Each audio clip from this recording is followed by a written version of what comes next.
हमारी धरती अनगिनत रहस्यों से भरी हुई है। कुछ जगहें समय ने छिपा दी, कुछ इंसानों ने भुला दी और कुछ अब भी प्रकृति की गोद में सोई हैं। ये वही छिपे खजाने हैं जिन्हें यूनेस्को ने संरक्षित किया है, धरती के ऐसे आश्चर्य जिन्हें बहुत कम लोग जानते हैं। तो चलिए आज कदम रखते हैं उस रहस्यमयी यात्रा पर जहां हर पत्थर, हर दीवार और हर हवा का झोंका इतिहास की एक नई कहानी सुनाता है। नंबर 1, माउंट सेंट मिशेल, समुद्र के बीच खड़ा रहस्यमयी किला।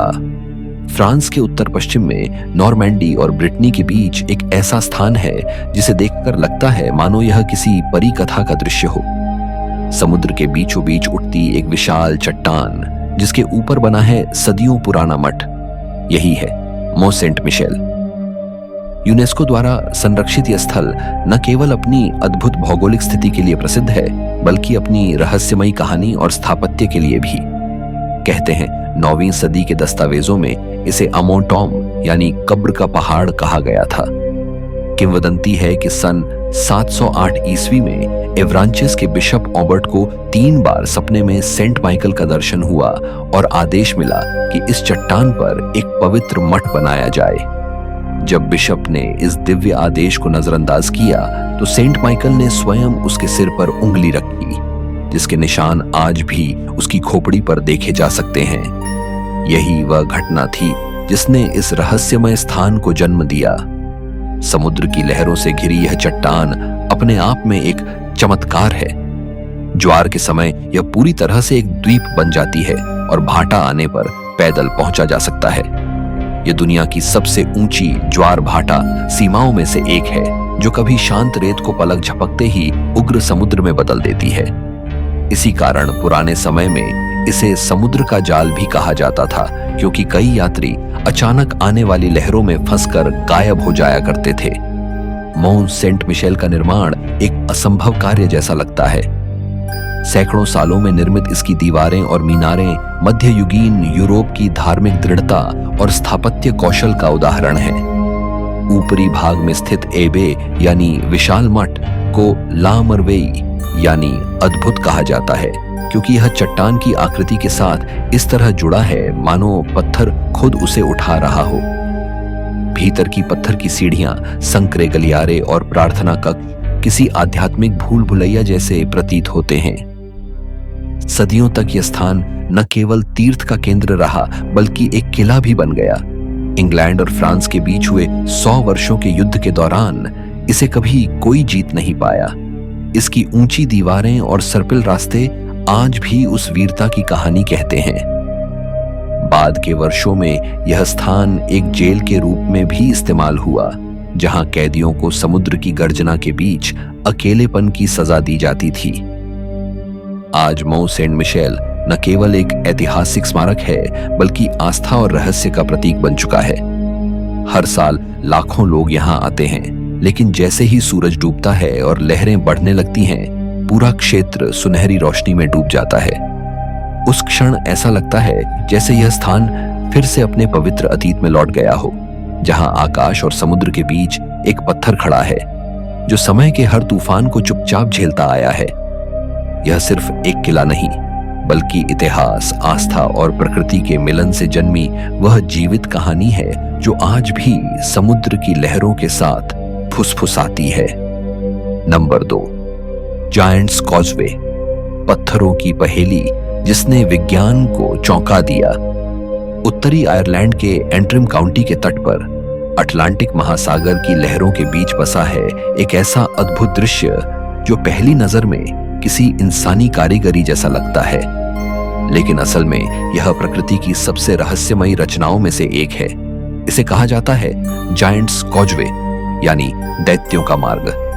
यह स्थल लगभग 40,000 बेसाल्ट पत्थर के स्तंभों से बना है जो एक दूसरे से सटे हुए हैं, जैसे किसी अदृश्य हाथ ने उन्हें बारीकी से तराशा हो। इन स्तंभों के ज्यादातर आकार पंचभुज या षटभुज हैं और वे ऐसे व्यवस्थित हैं मानो किसी प्राचीन सभ्यता ने समुद्र के भीतर उतरने के लिए सीढ़ियां बना दी हों।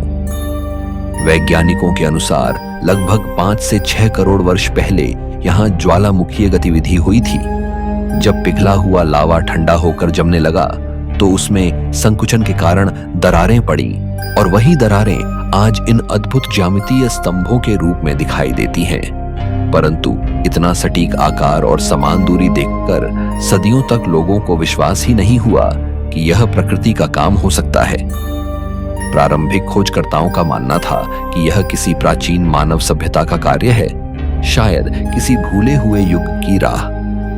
लेकिन स्थानीय लोक कथाएं इससे भी ज्यादा रोमांचक हैं। कहा जाता है कि यह रास्ता आयरलैंड के दैत्य फिन माकूल ने बनाया था, जो स्कॉटलैंड में रहने वाले अपने प्रतिद्वंद्वी दैत्य बेनंडनर से लड़ने के लिए समुद्र पार जाना चाहता था।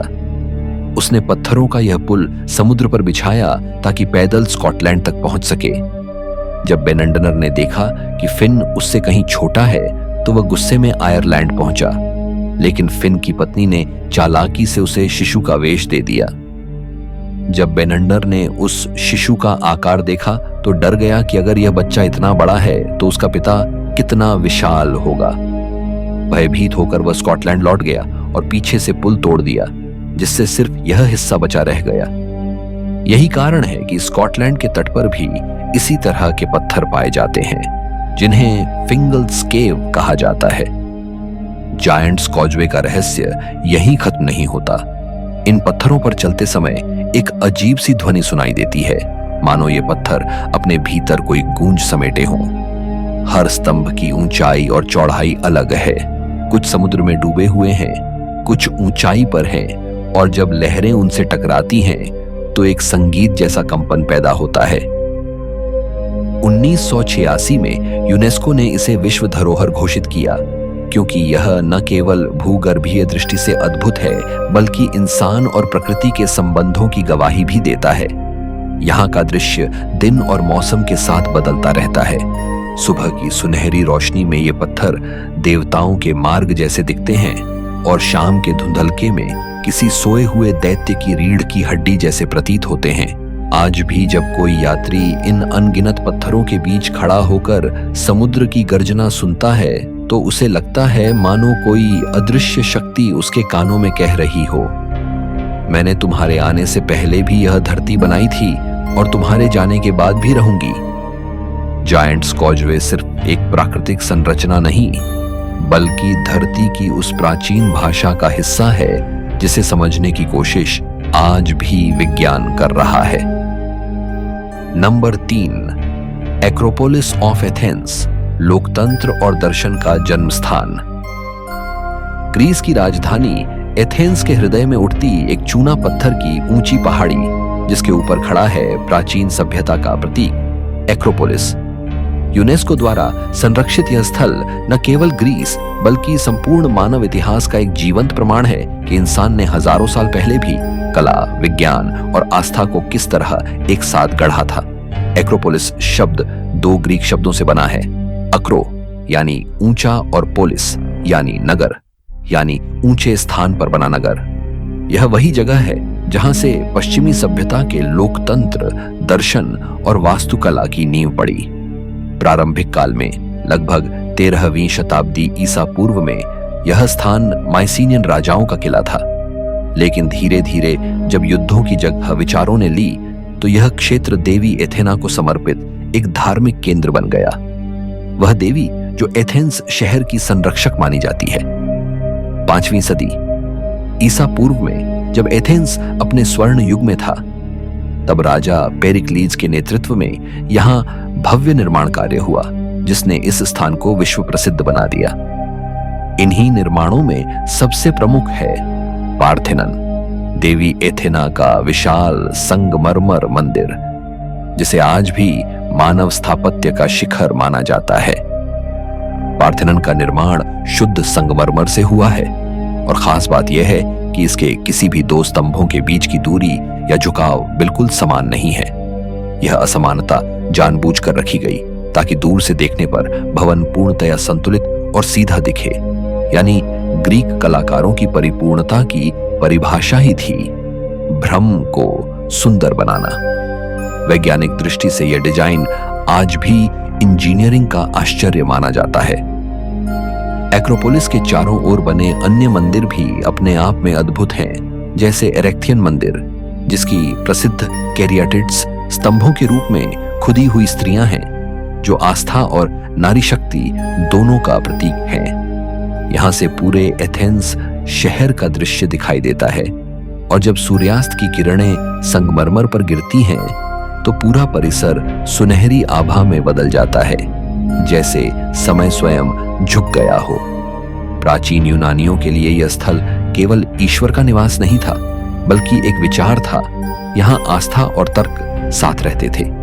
यही वह धरती है जहां सुकरात, प्लेटो और अरस्तु जैसे दार्शनिकों ने जीवन, न्याय और समाज पर प्रश्न उठाए और मानवता को सोचने की स्वतंत्रता दी। इसलिए एक्रोपोलिस को अक्सर मानव मस्तिष्क का मंदिर कहा जाता है। हालांकि समय ने इस स्मारक को बहुत कुछ सहना पड़ा।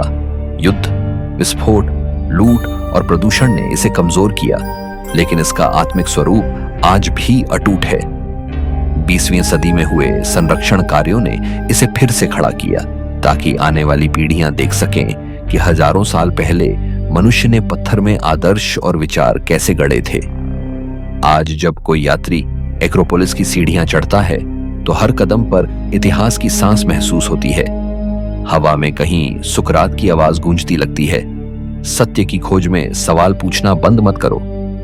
यही एक्रोपोलिस की आत्मा है, जहां ईश्वर, मनुष्य और विचार तीनों एक साथ खड़े हैं, और यह याद दिलाते हैं कि सभ्यता की सबसे ऊंची इमारतें पत्थरों से नहीं, विचारों से बनती हैं। नंबर 4, क्राइस्ट द रिडीमर, आकाश को छूता विश्वास का प्रतीक।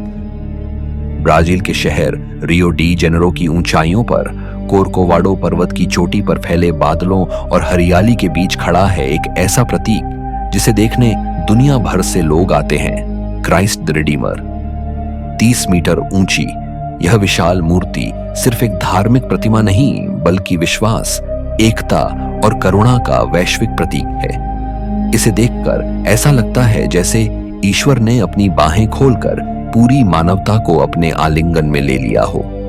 इस मूर्ति का विचार 19वीं सदी के अंत में आया, जब ब्राजील एक नया गणराज्य बना था और धार्मिक भावनाओं को एकता के प्रतीक के रूप में मजबूत करने की कोशिश हो रही थी। 1920 में इस योजना को फिर से जीवन मिला, जब कैथोलिक सर्कल ऑफ रियो नामक संगठन ने पहाड़ी की चोटी पर एक विशाल प्रतिमा बनाने का प्रस्ताव रखा। कई डिजाइन सुझाए गए, कुछ में मसीही को क्रॉस थामे दिखाया गया, कुछ में ग्लोब पकड़े हुए, लेकिन अंततः चुना गया डिजाइन था फैले हुए हाथों वाला मसीह, जो सबको आशीर्वाद देने की मुद्रा में खड़ा है। निर्माण कार्य 1922 में शुरू हुआ और 10 वर्षों तक चला। मूर्ति का ढांचा प्रबलित कंक्रीट से बनाया गया और बाहरी सतह को साबुन पत्थर, सोपस्टोन की चिकनी टाइलों से ढका गया। यह पत्थर न केवल मौसम के प्रभावों से सुरक्षा देता है, बल्कि प्रकाश पड़ने पर हल्की चमक भी पैदा करता है, जिससे मूर्ति सुबह और शाम के समय स्वर्गीय आभा में नहाई दिखाई देती है। इसकी चौड़ाई यानी दोनों बाहों के बीच की दूरी लगभग 28 मीटर है। मूर्ति को बनाने में फ्रांसीसी मूर्तिकार पॉल लैंडोव्स्की और ब्राजीलियाई इंजीनियर हीटर दा सिल्वा कोस्टा की अहम भूमिका रही। रियो डी जेनेरो के किसी भी कोने से यह प्रतिमा दिखाई देती है, चाहे समुद्र तट पर खड़ा व्यक्ति हो या शहर की गलियों में चलता कोई राहगीर। हर दिशा से नजर उठाते ही यह प्रतीक दिखाई देता है, मानो आसमान से शहर पर नजर रख रहा हो। इसकी स्थिति इतनी ऊंचाई पर है कि यह अक्सर बादलों में घिर जाती है, जिससे लगता है जैसे यह मूर्ति आकाश और पृथ्वी के बीच खड़ी किसी दिव्य सत्ता का रूप हो। परंतु इसकी भव्यता के साथ कुछ अद्भुत तथ्य भी जुड़े हैं। अपने खुले और ऊंचे स्थान के कारण यह मूर्ति अक्सर बिजली गिरने की चपेट में आती है। हर साल कम से कम 4 से 5 बार बिजली इसके सिर या बाहों पर गिरती है। कई बार इसकी उंगलियों या भुजाओं के हिस्से क्षतिग्रस्त हुए हैं, जिनकी सावधानी पूर्वक मरम्मत की गई है।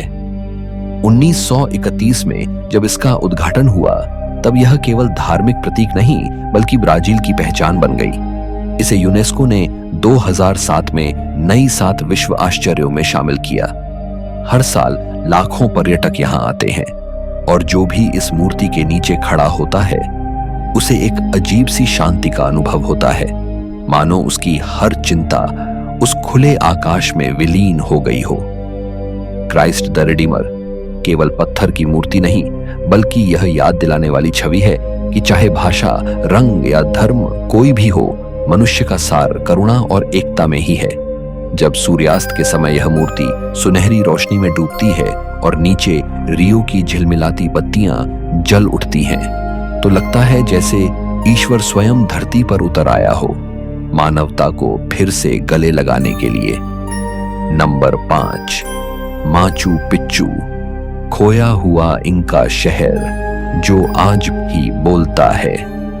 दक्षिण पेरू के एंडीज पर्वतों की ऊंचाइयों में बादलों और धुंध से घिरा हुआ एक प्राचीन नगर खामोश खड़ा है, माचू पिच्चू। यह स्थान न केवल इंका साम्राज्य की सबसे अद्भुत रचना है, बल्कि मानव सभ्यता की सबसे रहस्यमयी कहानियों में से एक है। 15वीं सदी के मध्य में बना यह शहर लगभग 2430 मीटर की ऊंचाई पर स्थित है और चारों ओर से खड़ी चट्टानों और गहरी घाटियों से घिरा है। इसकी स्थिति इतनी छिपी हुई है कि यह स्पेनिश विजेताओं की नजरों से भी बचा रहा और इसलिए सदियों तक दुनिया से गुमनाम रहा। माचू पिच्चू को 1911 में अमेरिकी खोजकर्ता हिरम बिंघम ने दुनिया के सामने पेश किया।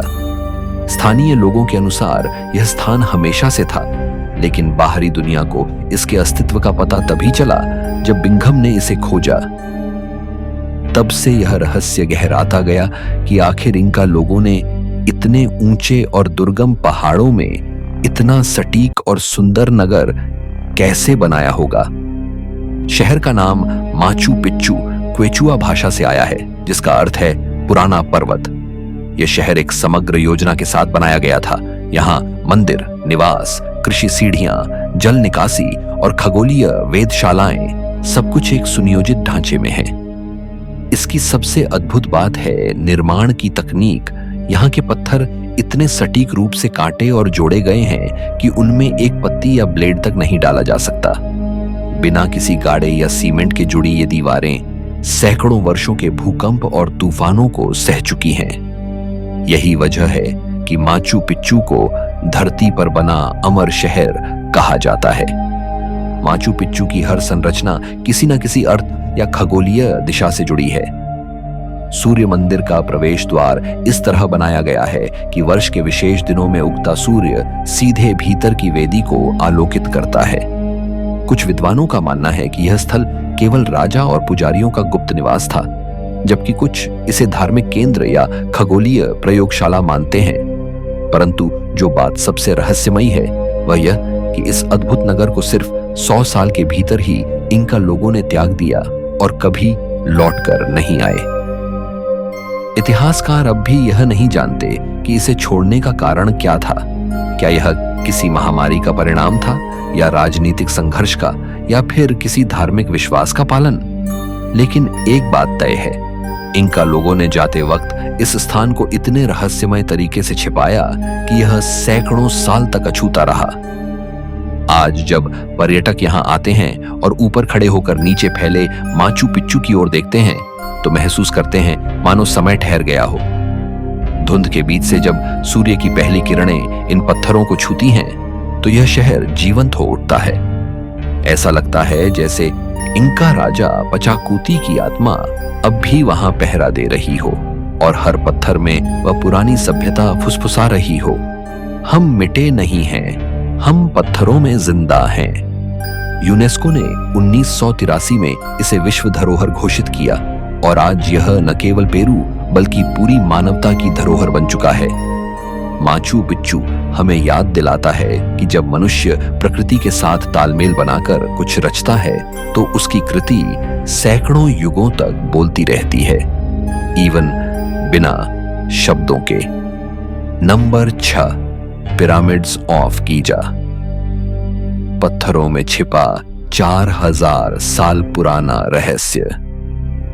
मिस्र की राजधानी काहिरा के पश्चिमी किनारे पर फैले रेगिस्तान में खड़े हैं वो 3 विशाल पिरामिड जिन्हें देखकर आज भी विज्ञान, इतिहास और मानव समझ तीनों थम जाते हैं।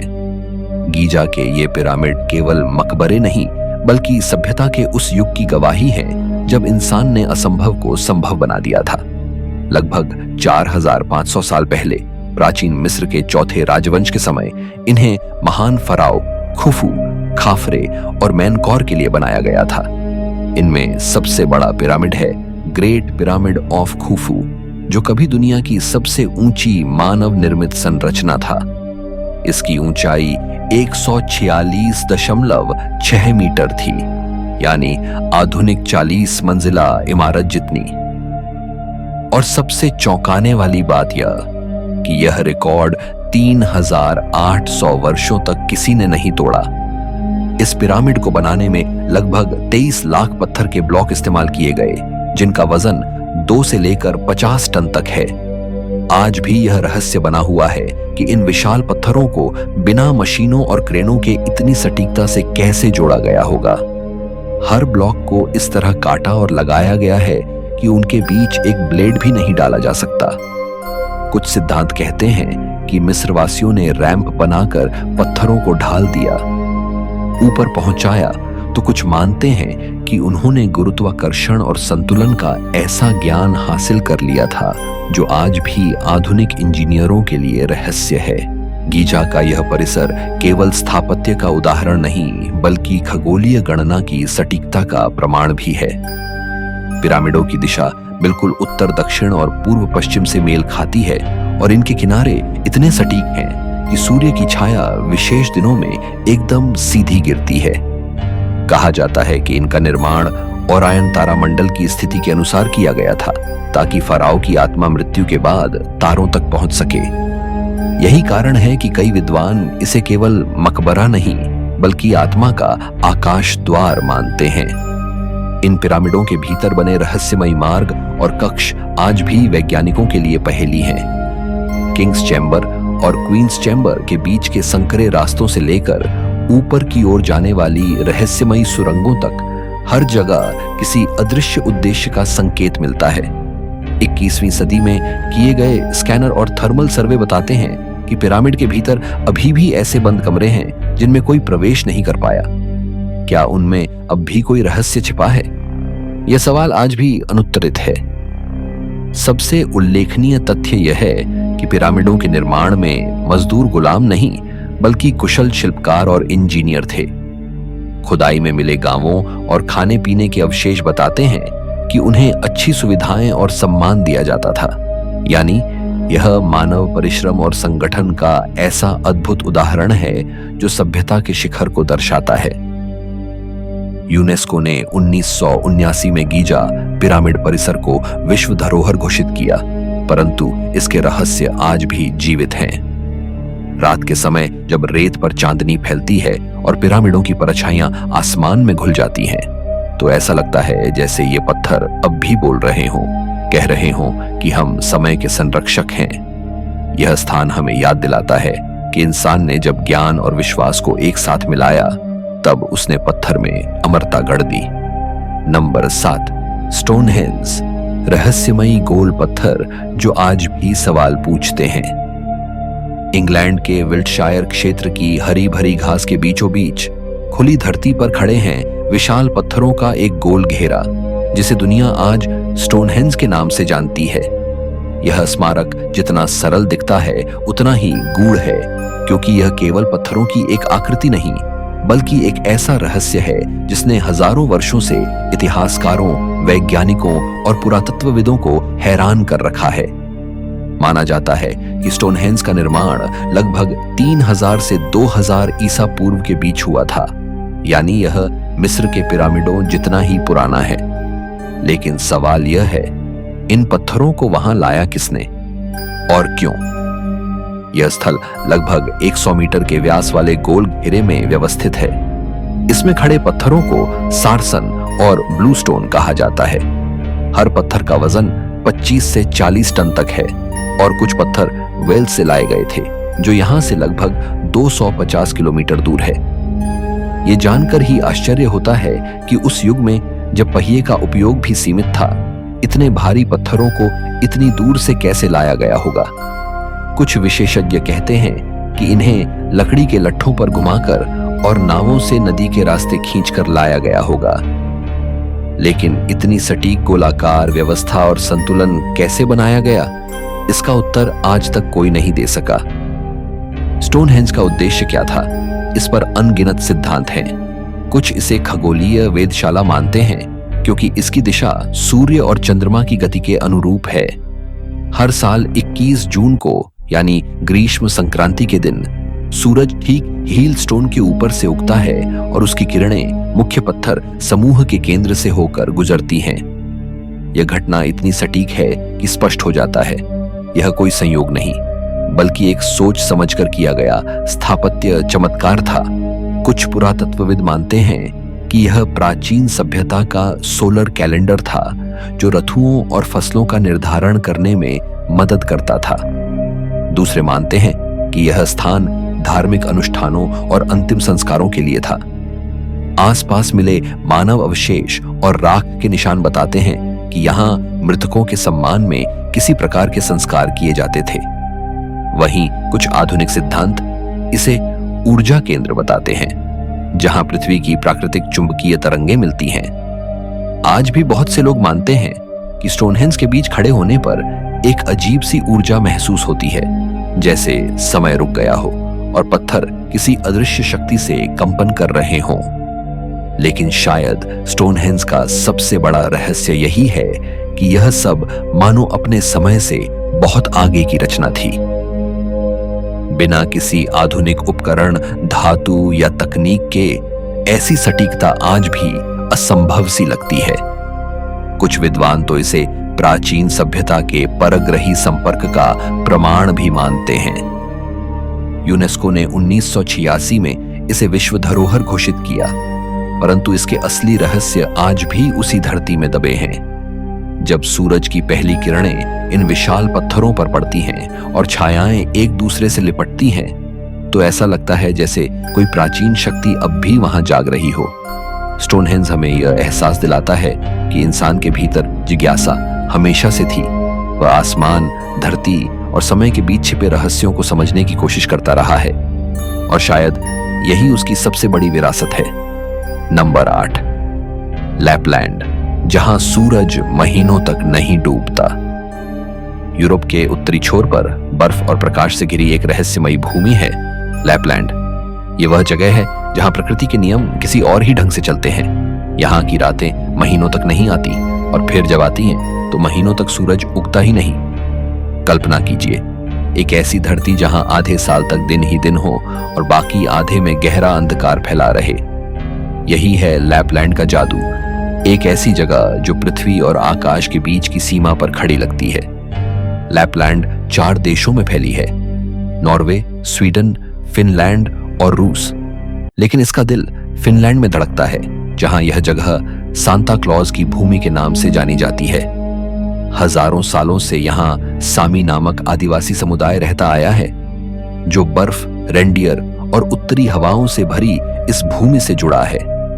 उनकी संस्कृति आज भी इतनी जीवंत है कि यहाँ कदम रखते ही ऐसा लगता है मानो आप किसी पुराने मिथक में प्रवेश कर गए हों। लैपलैंड का सबसे अद्भुत दृश्य है मिडनाइट सन, यानी आधी रात को भी चमकता हुआ सूरज। मई से जुलाई तक सूरज बिल्कुल नहीं डूबता। आप रात के 12 बजे भी झील के किनारे बैठकर सूरज को आकाश में तैरते देख सकते हैं। वहीं सर्दियों के महीनों में स्थिति उलट जाती है। नवंबर से जनवरी तक सूरज क्षितिज के नीचे ही रहता है और धरती केवल चांदनी और सितारों से रोशन होती है। इसी दौरान दिखाई देता है दुनिया का सबसे अलौकिक दृश्य, ऑरोरा बोरेलिस यानी नॉर्दर्न लाइट्स। हरे, नीले और बैंगनी रंग की लपटें जब आकाश में नृत्य करती हैं तो ऐसा लगता है मानो स्वर्ग खुद उतर आया हो। लेकिन लैपलैंड सिर्फ प्राकृतिक सौंदर्य नहीं है, यह कठोरता और सहनशीलता की भूमि भी है। यहाँ का तापमान सर्दियों में -40 डिग्री तक चला जाता है, फिर भी लोग यहाँ रहते, काम करते और प्रकृति के साथ संतुलन बनाकर जीते हैं। सामी लोगों के लिए हर बर्फ का टुकड़ा हर हवा का झोंका और हर रेंडियर पवित्र है। वे कहते हैं, हम धरती के मालिक नहीं बल्कि उसके मेहमान हैं। यही दर्शन उन्हें इस कठिन भूमि में भी खुशहाल रखता है।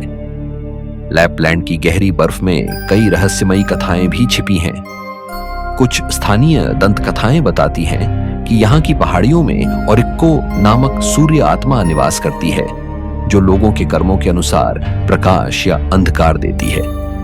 वहीं कुछ लोग मानते हैं कि आकाश में दिखने वाली नॉर्दर्न लाइट्स वास्तव में आत्माओं का नृत्य है, उन लोगों की आत्माएं जो धरती छोड़ चुकी हैं लेकिन अपने घर लौटना नहीं भूली। यूनेस्को ने लैपलैंड के कुछ हिस्सों को विश्व धरोहर घोषित किया है क्योंकि यह न केवल प्राकृतिक चमत्कारों से भरा है बल्कि मानव और प्रकृति के सह अस्तित्व का जीता जागता उदाहरण भी है। यहाँ आकर समझ में आता है कि पृथ्वी केवल एक ग्रह नहीं बल्कि एक जीवंत प्राणी है जो हर मौसम, हर प्रकाश और हर अंधकार के माध्यम से सांस लेता है। जब कोई यात्री यहाँ पहुंचता है और देखता है कि सूरज आधी रात को भी मुस्कुरा रहा है या अंधकार में नाचती रोशनियां आसमान को रंग रही हैं, तो वह खुद से यही पूछता है, क्या यह सचमुच पृथ्वी है या किसी और दुनिया की झलक? शायद लैपलैंड वही जगह है जहां स्वर्ग और धरती एक दूसरे से हाथ मिलाते हैं। नंबर 9, कोमोडो नेशनल पार्क, धरती पर ड्रैगन का आखिरी बसेरा। इंडोनेशिया के द्वीपों के बीच फैला कोमोडो नेशनल पार्क ऐसा स्थान है जहां प्रकृति आज भी अपनी आदिम अवस्था में सांस लेती है। यह वही जगह है जहां धरती के सबसे प्राचीन और खतरनाक जीवों में से एक कोमोडो ड्रैगन आज भी जीवित हैं। इन्हें देखकर ऐसा लगता है जैसे समय ने करोड़ों साल पीछे लौटकर डायनासोर युग की एक झलक दे दी हो। यूनेस्को ने 1991 में इस पार्क को विश्व धरोहर घोषित किया क्योंकि यह स्थान न केवल जैव विविधता का अद्भुत उदाहरण है बल्कि धरती के विकास की जीवित कहानी भी। कोमोडो नेशनल पार्क 3 मुख्य द्वीपों कोमोडो, रिंका और पादार के साथ साथ लगभग 26 छोटे द्वीपों में फैला है। यहाँ का भूदृश्य किसी फिल्म जैसा लगता है। ऊबड़ खाबड़ पहाड़, लाल ज्वालामुखी मिट्टी, नीला समुद्र और हरे पेड़ों से सजी घाटियां, लेकिन इस सुंदरता के बीच छिपा है एक घातक जीव, कोमोडो ड्रैगन। ये विशाल छिपकलियां 3 मीटर तक लंबी और 70 से 80 किलोग्राम तक भारी हो सकती हैं। इनके तेज दांत और जहरीले लार से भरा कांटा किसी भी जानवर को कुछ ही मिनटों में गिरा देता है। वैज्ञानिकों का मानना है कि कोमोडो ड्रैगन मॉनिटर लिजर्ड की एक प्राचीन प्रजाति है जो लगभग 40 लाख साल पहले विकसित हुई। लेकिन सवाल यह है कि ये जीव दुनिया के बाकी हिस्सों से गायब क्यों हुए और केवल इस छोटे से द्वीप समूह पर ही कैसे बचे रहे? यही इस जगह का सबसे बड़ा रहस्य है। कुछ विशेषज्ञों के अनुसार जब समुद्र का स्तर घटा तब कोमोडो द्वीप मुख्य भूमि से जुड़ गया था और बाद में जब पानी बढ़ा तो ये प्राणी यहीं फंस गए और हजारों सालों में इनका अनोखा विकास हुआ। कोमोडो ड्रैगन केवल इस पार्क के आकर्षण का एक हिस्सा है। यहाँ 1000 से अधिक प्रकार के पौधे, 250 से अधिक पक्षियों की प्रजातियां और समुद्र के भीतर लगभग 260 प्रकार की मूंगे की प्रजातियां पाई जाती हैं। पानी के नीचे की दुनिया किसी दूसरे ग्रह जैसी लगती है। रंग बिरंगी मछलियां, शार्क, मंतारे और समुद्री कछुए इस नीले संसार को जीवंत बनाते हैं। हालांकि यह क्षेत्र जितना सुंदर है उतना ही नाजुक भी। बढ़ते पर्यटन और जलवायु परिवर्तन के कारण यहाँ के पारिस्थितिकी तंत्र पर खतरा मंडरा रहा है। इंडोनेशियाई सरकार ने अब यहाँ पर्यटकों की संख्या सीमित कर दी है ताकि यह दुर्लभ स्थान और यहाँ के जीव प्राकृतिक संतुलन में बने रहें। स्थानीय लोग इसे तनाह ड्रैगन यानी ड्रैगनों की धरती कहते हैं और इसे पवित्र मानते हैं। उनकी मान्यता है कि इन ड्रैगनों की आत्मा उनके पूर्वजों की आत्मा से जुड़ी है, इसलिए इन्हें मारना या नुकसान पहुंचाना पाप माना जाता है। जब कोई यात्री कोमोडो द्वीप पर कदम रखता है और सामने ये विशाल जीव धीरे धीरे चलते हुए दिखाई देते हैं तो हवा में एक अनकहा डर और विस्मय भर जाता है।